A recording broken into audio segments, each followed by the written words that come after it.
तो आइए प्रारंभ करते हैं। नमस्ते शारदे देवी सरस्वती वरप्रदे वसत्वं मम जिह्वाग्रे सर्व विद्या प्रदा भव। येनाक्षर समाम्नाय मधिगम्य महेश्वरात् कृष्णं व्याकरणं प्रोक्तं तस्मै पाणिनये नमः। वाक्यकारं वरुरुचिं भाष्यकारं पतंजलिं पाणिनिं सूत्रकारं च प्रणतोस्मि मुनित्रयम्। लघु सिद्धांत की इस कक्षा में लघु सिद्धांत कौमुदी की इस कक्षा में आप विद्यार्थियों का स्वागत एवं अभिनंदन है।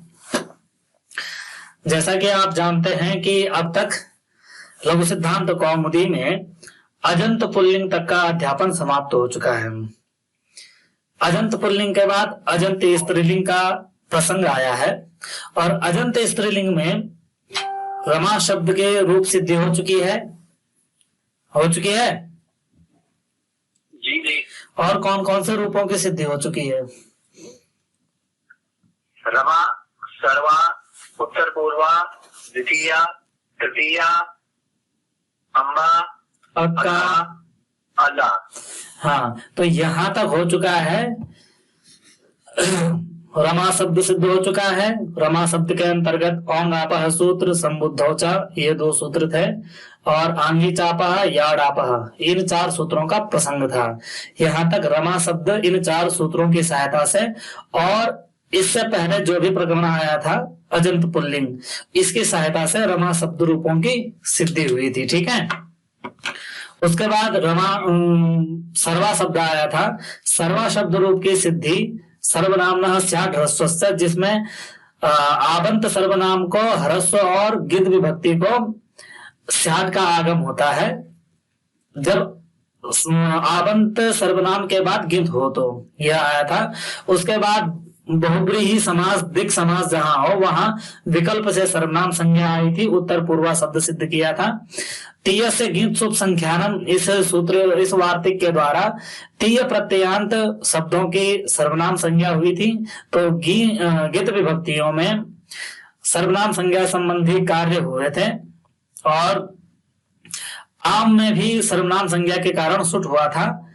यह हमने द्वितीय और तृतीय शब्द में देखा था। इसके बाद अम्बा शब्द आया तो अम्बा शब्द में याद दिलाया गया कि अम्बार्थ नद्युर ह्रस्व में अम्बार्थक शब्दों को संबुद्धि परे रहते ह्रस्व होता है, बाकी सब रूप रमावत चलने हैं।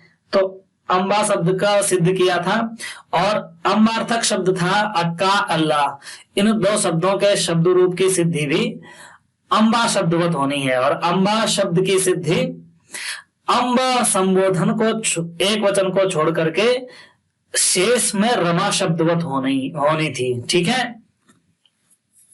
जी। तो यहां तक का प्रसंग हमारा चल चुका था। ठीक है। जी। अब किसका प्रसंग था? जरा।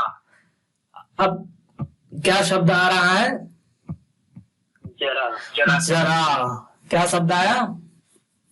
जरा अर्थात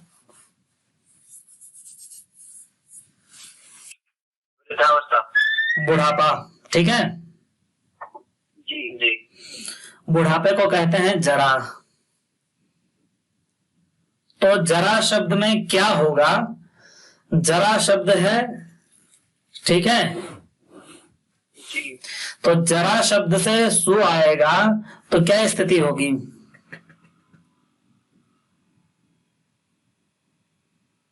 बताओ।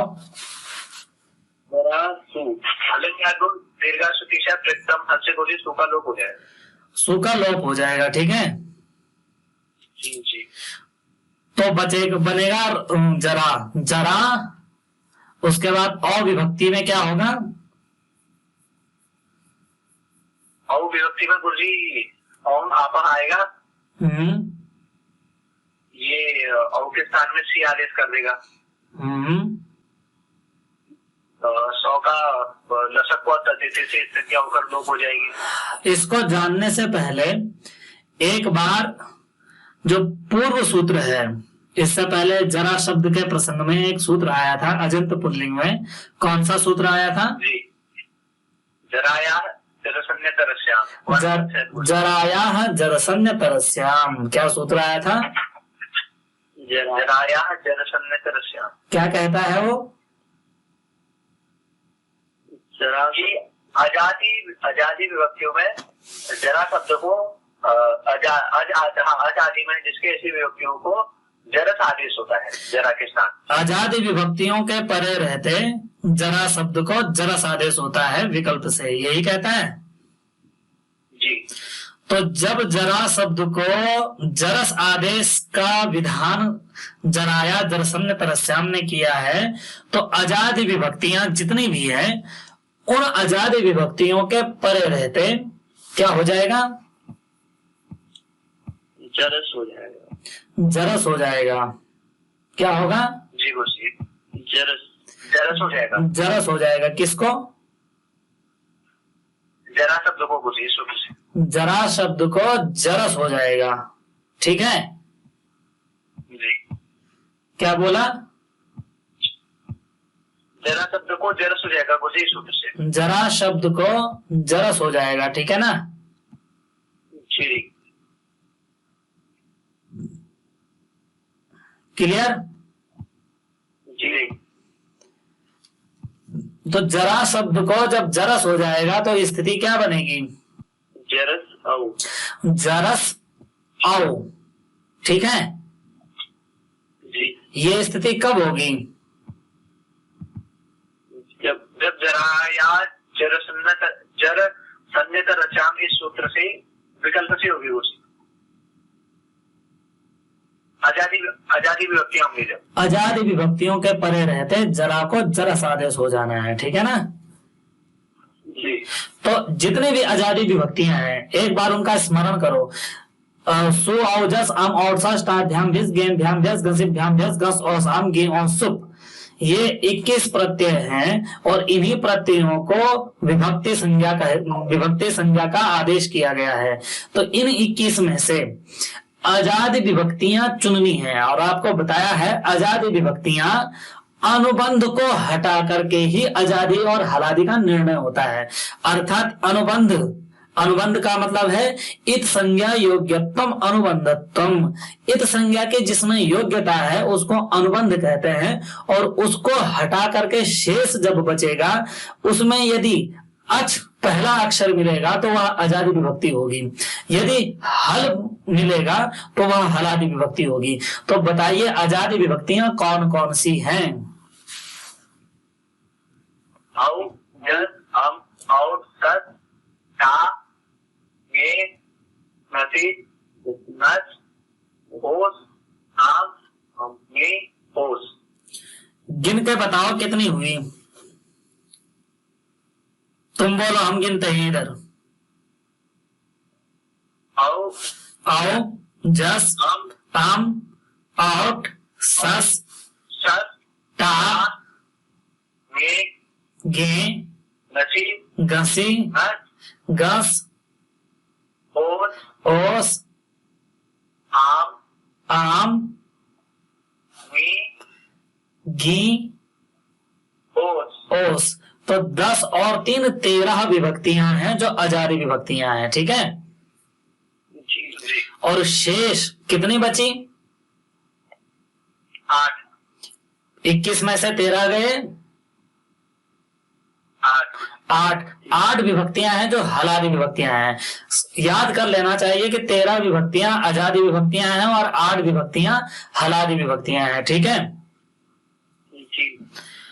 तो जितने भी 13 विभक्तियां हैं उन 13 विभक्तियों के पर में रहते एक पक्ष में जरा शब्द को जरस आदेश हो जाना है। ठीक है ना? तो जरा शब्द को जब जरस आदेश हो जाएगा तो बुद्धि में बिठा लीजिए कि 13 प्रत्ययों के पर में रहते जरा को जरस आदेश हो जाना है। अर्थात औ के परे रहते जरा को जरस हो जाएगा तो स्थिति होगी जरा औस। ठीक है? तो चलो पहले जितने भी 13 प्रत्यय हैं इनमें एक एक की स्थिति देख लेते हैं। तो औ आया तो जरा को जरस आदेश हो गया तो क्या बना? जरस औस। जुड़ जाएगा, कोई संधि इत्यादि होना नहीं है तो जरसौस बनेगा। स जी सॉरी, औस नहीं है, केवल औ है, ठीक है ना, गलती से स का उच्चारण हो गया। तो जरा औ है, तो जरा को जरस आदेश हो जाएगा, ओ परे रहते, तो जरस औ जुड़ जाएगा जरसौ। जरा है, अस है, जस विभक्ति, जस प्रत्यय आया, जस में जा का लोप, अस शेष, जरस आदेश हो जाएगा, तो जरस अस। स को जुड़ जाएगा, स को रुत्व विसर्ग हो जाएगा, क्या बनेगा? जरसः। जरसः। क्या बनेगा? जरसः। जरसः बनेगा, ठीक है। जी जी।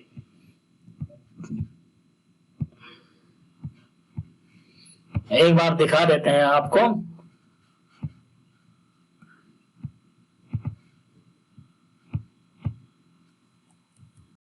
तो स्थिति है हमारे पास जरा प्लस औ, ठीक है। जरा को औ पर रहते क्या हो जाना है? जरस प्लस औ। औ, ठीक है, क्या हो जाएगा? जरसौ। जरस प्लस औ, ठीक है। जी। दोनों को मिला देंगे, कोई संधि इत्यादि तो होनी नहीं है, तो क्या हो जाएगा? जरसौ। तो औ विभक्ति में जरसौ रूप की सिद्धि हो जाएगी। जब जरा के बाद क्या आएगा?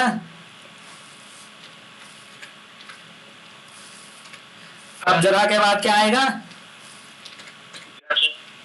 जरा के बाद आएगा जस। जस में अनुबंध लोप होने के बाद क्या बचेगा? अस। तो स्थिति क्या हो जाएगी? जरा प्लस अस। इस स्थिति में अस परे रहते जरा को क्या आदेश हो जाएगा? जरस प्लस अस। दोनों को मिल जाएंगे तो क्या हो जाएगा? जरसस, ठीक है। स को क्या हो जाएगा? जो अस का स है उसको क्या हो जाएगा? रुत्व विसर्ग। इससे खरवसानियों विसर्जनीय, सा को सा सो रू से रू होगा और खरवसानियों विसर्जनीय से विसर्ग हो जाएगा, तो क्या बनेगा? जरसः, ठीक है। तो औ में बन गया जरसौ और अस में बन गया, जस में बन गया जरसः। इसी तरह से जितने भी विभक्तियां हैं अजाति, उनमें जरस कर दो पहले ही समझने के लिए, ठीक है। इसके बाद अम आएगा तो क्या बनेगा? जरस अम। जरा जरसम, ठीक है। जी। उसके बाद कौन सी विभक्ति आएगी? जरस आउट आएगा, तो औ में औ बचेगा, दोनों को मिलकर क्या बनेगा? जरसौ, ठीक है। फिर से कौन सी विभक्ति आएगी? टा। टा में आ बचेगा, दोनों को मिलकर क्या हो जाएगा? जरसा। ऐसे ही रूप बन रहे हैं या कुछ गलत हो रहा है? जी गुरुजी, ऐसे बन रहे, ऐसे ही बन रहे हैं। जी। तो जरसा बन जाएगा। इसके बाद आजादी विभक्ति कौन सी आएगी? जरस प्लस गे। गे में क्या बचेगा? ए। जरस और ए को मिलकर क्या हो जाएगा? जरसे। फिर जरस घस आएगा, घसी। घसी में क्या बचता है? अस बचता है, मिलकर के क्या हो जाए? रुत्व विसर्ग हो जाएगा, क्या बन जाएगा? जरसः। इसी प्रकार से षष्ठी में भी घस आएगा, तो इसी तरह जरसस और जरसः बन जाएगा। उसके बाद क्या आएगा? ओस आएगा, और यहाँ भी जरसोस बने, जरसोस होगा,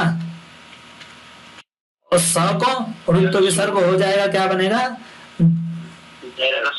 जरसो हो, ठीक है। क्या बनेगा? जरसो हो बन जाएगा। उसके बाद आम आएगा, जुड़ जाएगा, क्या बनेगा? जरसाम। उसके बाद क्या आएगा? घी। घी में ई बचेगा, तो जरस और ई मिल जाएगा, क्या हो जाएगा? जरसी। उसके बाद ओस आएगा, तो उसमें भी क्या बनेगा, जरसोह पहले दिखा दिया है, ठीक है। क्या बनेगा, जरसोह।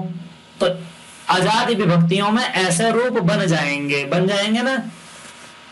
जी जी। तो ये तो तब की स्थिति है जब आजादी विभक्ति के परे रहते जरा को जरस आदेश हो जाएगा, ठीक है। जी। लेकिन जिस पक्ष में नहीं होगा उस पक्ष में क्या होगा, तो कह रहे हैं उस पक्ष में रमा शब्द जैसे रूप चलेंगे, जी। ठीक है। जी जी। तो क्या रूप बोलो, रूप कैसे चलेंगे, रमा के समान। 2 सेकेंड ना।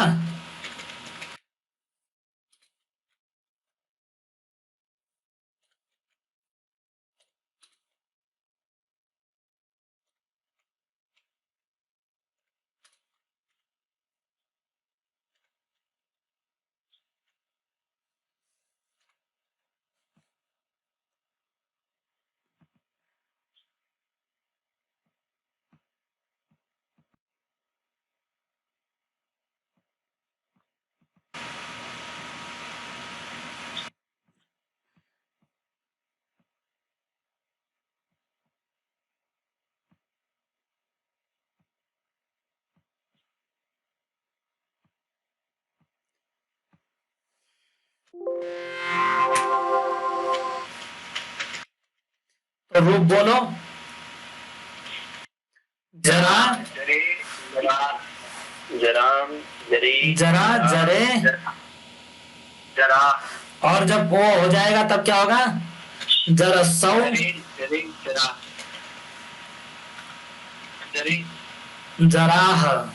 उसके बाद द्वितीया में जराम जरे जरा जराम, और जब जरसा वो हो जाएगा, जरस आदेश हो जाएगा तब जरसम, जरसम जरसौ जरे जरसौ, जरा जरसह जरा जरसह।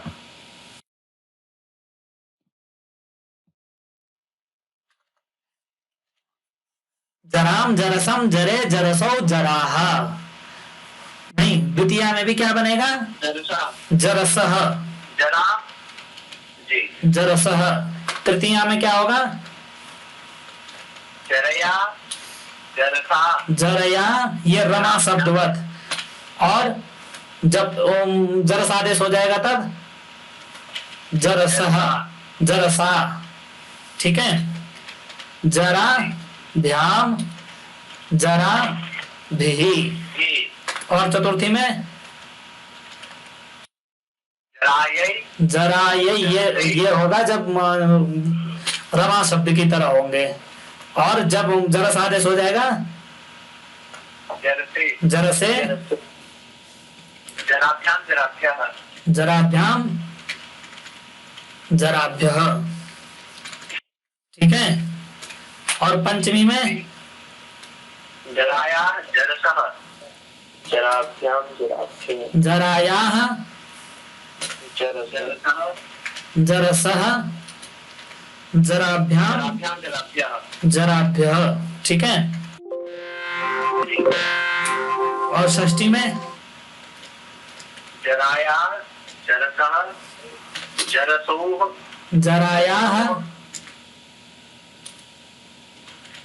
जरसः और जरयोः जरसोः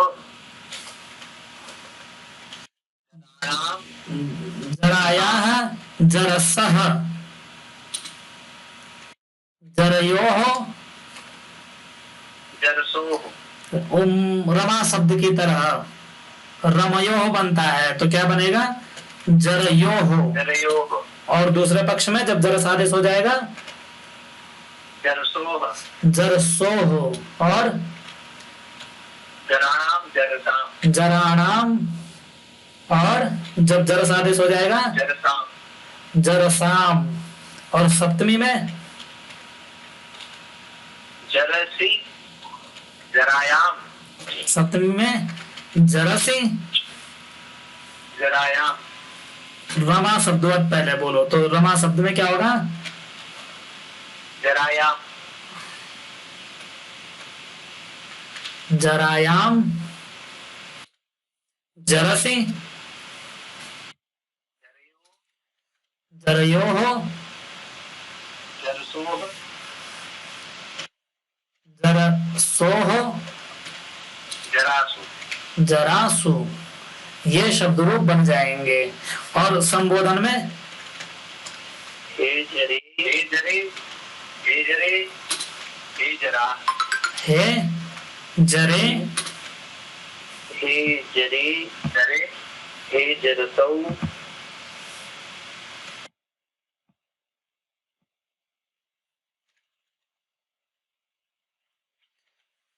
ये शब्द रूप हो जाएंगे। ठीक है,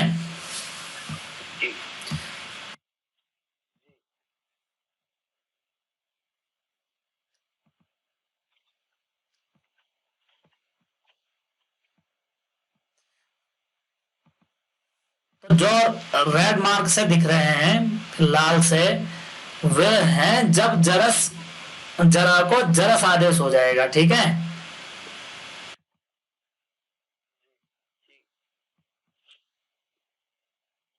और जब जरा को जरस आदेश नहीं होगा उस पक्ष में क्या हो जाएगा?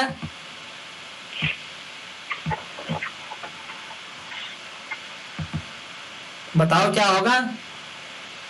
रमावत, रमाक शब्द के जैसे चलेंगे। ठीक है, जी, जी, तो इस तरह से हमने जाना कि जरा शब्द में विशेष क्या है। ठीक है, जी, क्या विशेष है? जरस आदेश, जरस आदेश विशेष है, वह ध्यान रखने वाली बात है। यद्यपि ग्रंथकार ने उदाहरण इत्यादि से स्पष्ट नहीं किया है। ठीक है, जी, किया है? जी, नहीं किया है।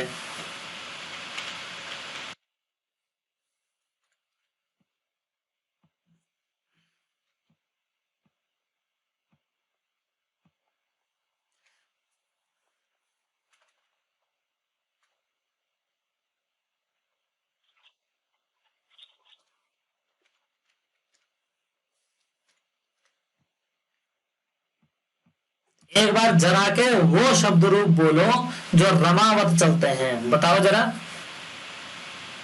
जरा, जरी, जरा, जराम, जरी, जराह, जरया, जरा, जरा, जराभी, जराया, चतुर्थी हो गया। जरा, ठीक ठीक, जराभ्याम, जराभ्यः, जराया, जराभ्याम, जराभ्यः, जरायाः, जरयोः, जराणाम, जरायाम, जरयोः, जरासु, हे जरे, हे जरे, हे जराहा। तो ये हुए रमा शब्दवत। जरा, जरे, जराहा, जराम, जरे, जराहा, जरया, जराभ्याम, जराभि, जरायै, जराभ्याम, जराभ्यः, जरायाः, जराभ्याम, जराभ्यः, जरायाः, जरयोः, जराणाम, जरायाम, जरयोः, जरासु, हे जरे, हे जरे, हे जराहा। ये हुए रमा शब्दवत। लेकिन अजादि विभक्तियों में जरस आदेश हो जाना है, विभक्ति जुड़ जानी है, तत्संबंधी कार्य हो जाने हैं। तो कहाँ कहाँ होंगे? प्रथमा द्विवचन बहुवचन, द्वितीया एक वचन द्विवचन बहुवचन, तृतीया एक वचन, चतुर्थी एक वचन, पंचमी एक वचन, षष्ठी एक वचन द्विवचन बहुवचन, सप्तमी एक वचन और द्विवचन, संबोधन द्विवचन बहुवचन यहाँ बदलेंगे। तो एक बार दोनों मिक्स रूप एक साथ बोलो।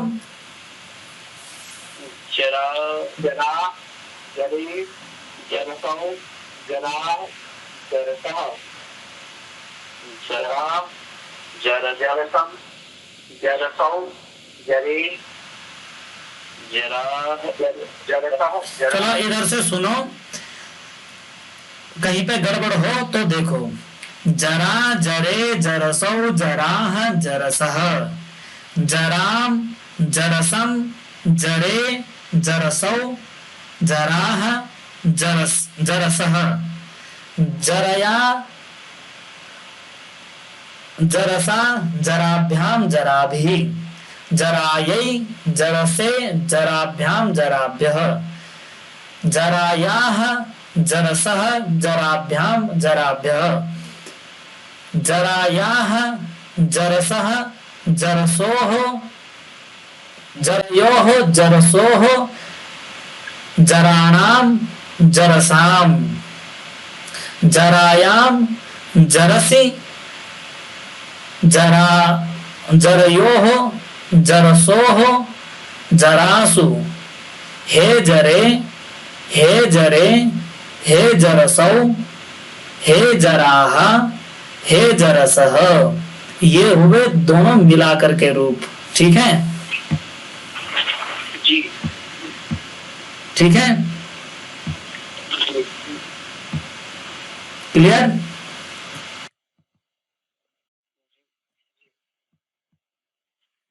क्लियर है ना?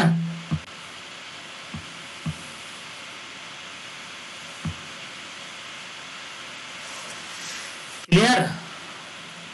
जी बोलिए। तो इस तरह से जरा शब्द के रूप भी जान लिए। सरल हैं, केवल प्रपंच के लिए बताए गए हैं, आपको लगभग ये आते ही थे। तो यही बताया गया है, जरा जरसो इत्यादि। यह दिखाया गया है कि यहाँ आपको पूर्व में पढ़ा गया सूत्र जरायाह जरसन्य तरस्याम को स्मरण करते हुए तद अनुसार शब्द रूप चलाने हैं। कि आजादी तद अनुसार क्या है कि आजादी विभक्तियों में जरस आदेश हो जाना है, और जहां विकल्प से होना है, जहां नहीं होगा तो वहां पक्षे रमावत। ठीक है।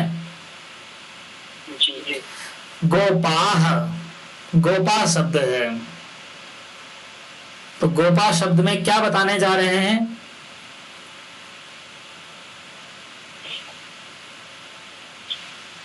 गोपा विश्वपावत।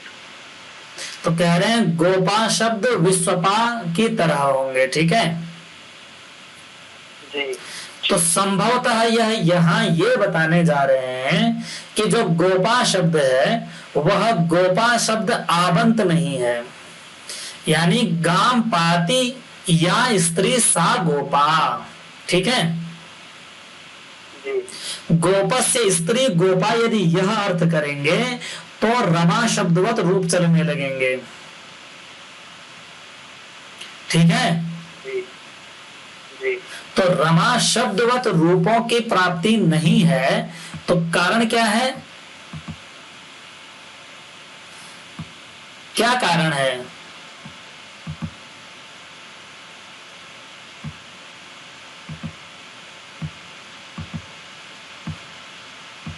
बताओ भाई, क्या कारण है? किसी में बोलिए। गोपा शब्द को विश्वपावत क्यों बता रहे हैं? गोपा कुछ इसका विवरण गाम पार्टी की पुल्लिंग में होगा।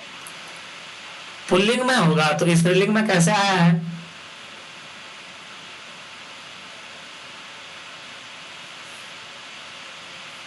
आवाज का है करके सोचा हुआ है। तो अगर आवंत होगा तो आंगी चापह औंग आपह इत्यादि सूत्र बैठे हुए हैं, तो विश्वपावत कैसे?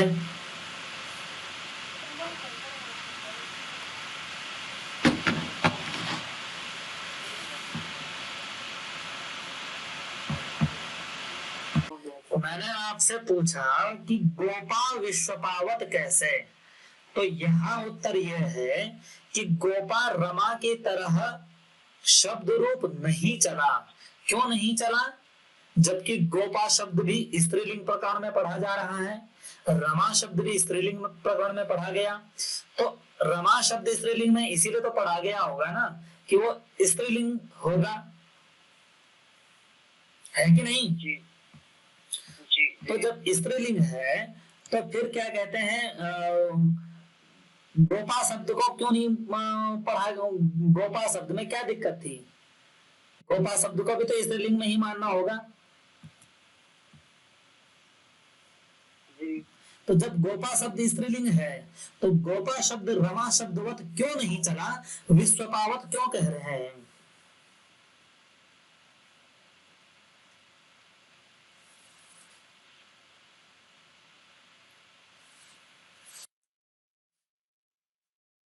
बुद्धि चलाना यह है कि रमा शब्द में जितने भी स्त्रीलिंग प्रकरण में सूत्र आए हैं वह आप संबंधित है।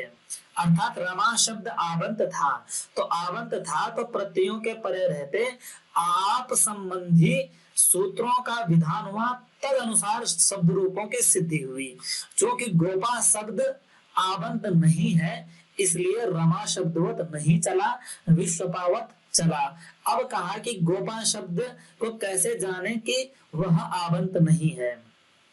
ठीक है, जी तो कहा इसके लिए आपको स्त्रीलिंग प्रत्यय प्रकरण पढ़ना पड़ेगा।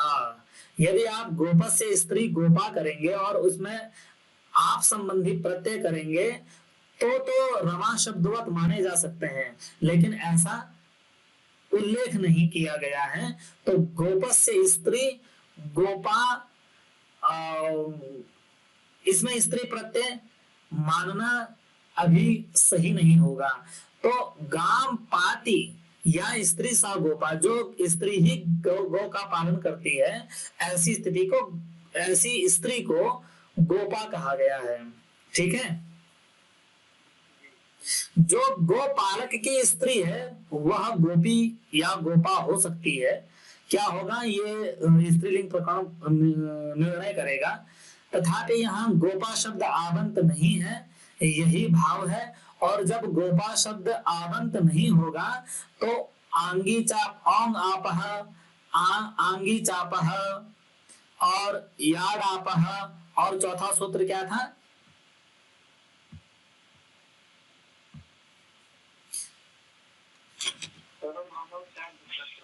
औंग आपह संबुद्धौ च याड आपह, आंगी चापह, याड आपह, ये चार सूत्र नहीं लगेंगे क्योंकि चारों सूत्र आवंत में करते हैं। औंग आपह कहता है आवंतात् अंगात् परस्य औंगः शी स्यात्। तो जब औ होगा गोपा के बाद तो उसको शी आदेश का विधान नहीं होगा, क्योंकि अब आप पूर्व में गोपा आवंत नहीं है तो औंग आपह नहीं लग सकता। संबुद्धौ च भी नहीं लग सकता क्योंकि वह आपके आपह एकारः स्यात् संबुद्धो, संबुद्धि के परे रहते आवंत को एकार होता है, आवंत है ही नहीं तो संबुद्धो च भी नहीं आएगा।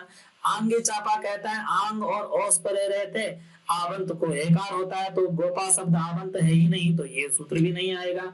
याड आपा भी आपह कहता है कि आप से गिद्ध पर में हो तो गिद्ध को याट आगम और आवंत को ह्रस्व होता है, तो ऐसी स्थिति भी है नहीं। जब ऐसी स्थिति है नहीं तो रमा शब्दवत शब्द रूप नहीं चलेंगे। ठीक है, तो किसकी तरह चलेंगे? तो कहा विश्वपावत।